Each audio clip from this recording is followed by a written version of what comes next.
کہ اگر ہم چاہتے ہیں کہ ہماری اولاد ہمارے ساتھ حسن سلوک کرے، اگر ہم چاہتے ہیں کہ ہمارے ساتھ ہماری اولاد اچھا برتاؤ کرے، تو اس کی بھی ایک عجیب ترتیب اللہ تبارک تعالیٰ نے قرآن کریم میں اور سورہ لقمان میں بتلائی ہے کہ سورہ لقمان میں اللہ تعالیٰ حضرت لقمان رضی اللہ عنہ کا اپنے بیٹے کو انہوں نے جو نصیحتیں فرمائی ہیں، ان نصیحتوں کو اللہ تعالیٰ نے چن چن کر اپنے پاک کلام میں ارشاد فرمائے ہیں اور اس کو نقل فرمائے ہیں کہ اتنی قیمتی نصیحتیں ہیں کہ اللہ تبارک تعالیٰ ایک بندے کی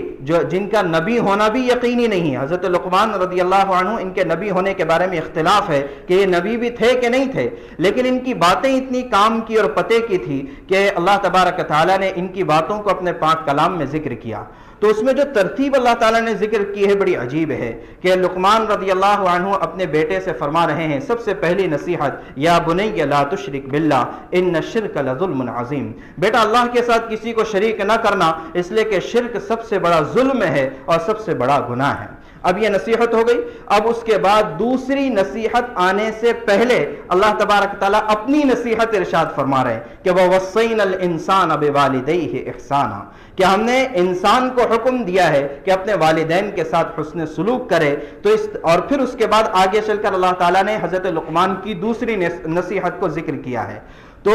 اس انداز سے، اس ترتیب سے یہ پتا چلتا ہے کہ جب والدین اپنی اولاد کو اللہ کی فرما برداری سکھائیں گے اور والدین اپنی اولاد کو شرک سے بچانے کی تعلیم دیں گے، گویا کہ دین کی بنیادی چیزوں کو جب والدین اولاد کو سکھائیں گے تو پھر اللہ تبارک تعالیٰ خود بخود اولاد کے دل میں والدین کے ساتھ حسن سلوک کرنا، والدین کے حقوق کی ادائیگی کرنا، یہ خود بخود اللہ تبارک تعالیٰ دل میں ڈالیں گے۔ تو لہٰذا یہ ایک ترتیب ہے، یہ ایک اللہ کی طرف سے نظام ہے کہ اگر ہم نے بچپن سے اپنے بچوں کو دینی تربیت دی، دینی ماحول دیا، ان کو بتلایا اللہ کیا ہے، ان کو بتلایا رسول اللہ کیا ہے، ان کو بتلایا زندگی کیسے گزارنا ہے، اور ان کو دین کی بنیادیں مضبوط کی، تو پھر اللہ کی ذات سے امید ہے کہ کل کو جا کر یہی اولاد انشاءاللہ والدین کے فرمانبردار بھی بنے گی، حسن سلوک کرنے والی بھی بنے گی۔ بہرحال تو یہ ایک بڑا اہم مسئلہ ہے کہ ہر آدمی کے اپنے اپنے گریبان میں جھانکنے کا مسئلہ ہے کہ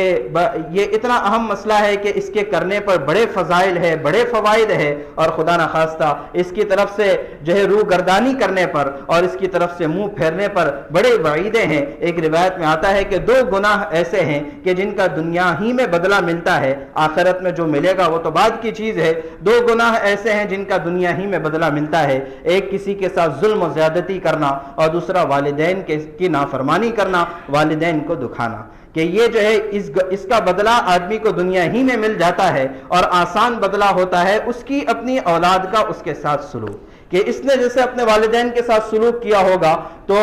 عام تجربہ یہ ہے کہ اس کی اولاد کا بھی اس کے ساتھ وہی سلوک ہوتا ہے جو اس نے اپنے والدین کے ساتھ کیا ہوگا۔ اللہ تبارک تعالیٰ ہمیں جو ہے اس بات کو سمجھنے کی توفیق عطا فرمائے۔ اور پھر یہ کہ دیکھیے شریعت ہماری کتنی پاکیزہ ہے، شریعت ہماری کتنی مکمل ہے کہ ٹھیک ہے اگر کسی سے کسی وقت کوئی نافرمانی ہو گئی، والدین کے ساتھ حسن سلوک نہیں کر سکا، تو اب کیا کرنا چاہیے؟ اس کے والدین فوت ہو گئے، والدین کا انتقال ہو گیا، تو اب کیا کرنا چاہیے؟ اگر زندہ ہے تب تو ظاہر ہے کہ ہر حال میں ان کو منانے کی کوشش اور فکر کرنا ہے، چاہے ان کو منانے کے لیے دنیا کی ساری جائیداد جو ہے فروخت کرنے کی ضرورت پیش آ جائے، تب بھی یہ سستا سودا ہے کہ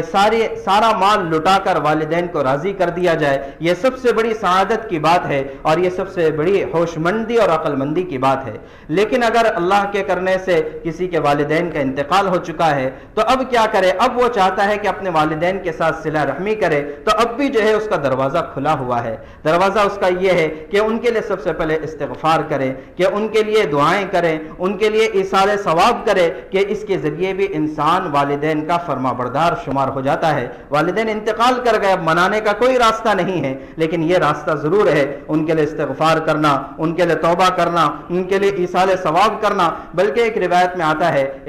آتا ہے کہ جو شخص من زار قبر والدیہ یوم الجمعہ، کہ جو شخص جمعہ کے دن اپنے والدین کی قبر کی زیارت کرے، وہاں جا کر سورہ یاسین کی تلاوت کرے، تو غفر له، اللہ تبارک تعالیٰ مغفرت فرما دیتے ہیں۔ کس کی مغفرت؟ علماء نے دونوں باتیں بتلائی ہے، ہو سکتا ہے اللہ اس کی مغفرت کر دے، ہو سکتا ہے اللہ تعالیٰ اس کے والدین کی مغفرت کر دے۔ تو ان کے قبروں کی زیارت کرنا، اور گاہے گاہے جو ہے اولادیں بھول جاتی ہے کہ کہاں میرے والد کی قبر تھی، کہاں میری والدہ کی قبر تھی۔ ایک زمانہ گزر جانے کے بعد دنیا میں ایسے مشغول ہو جاتے ہیں یا اتنے عرصے کے بعد قبرستان جاتے ہیں کہ شب برات میں یاد آتا ہے کہ نہیں آج قبرستان جانا چاہیے، تو پھر احساس ہوتا ہے وہاں تلاش کرنی پڑتی ہے کہ میرے والد کی قبر کون سی، میری والدہ کی قبر کون سی۔ نہیں بلکہ گاہے گاہے ہمیں جا کر جو ہے یہ بھی حسن سلوک ہے کہ ان کے قبروں کی زیارت کرنا اور ان کے لیے ایصال ثواب کرنا، یہ حسن سلوک میں داخل ہے۔ اسی طریقے سے حسن سلوک میں ایک یہ بھی ہے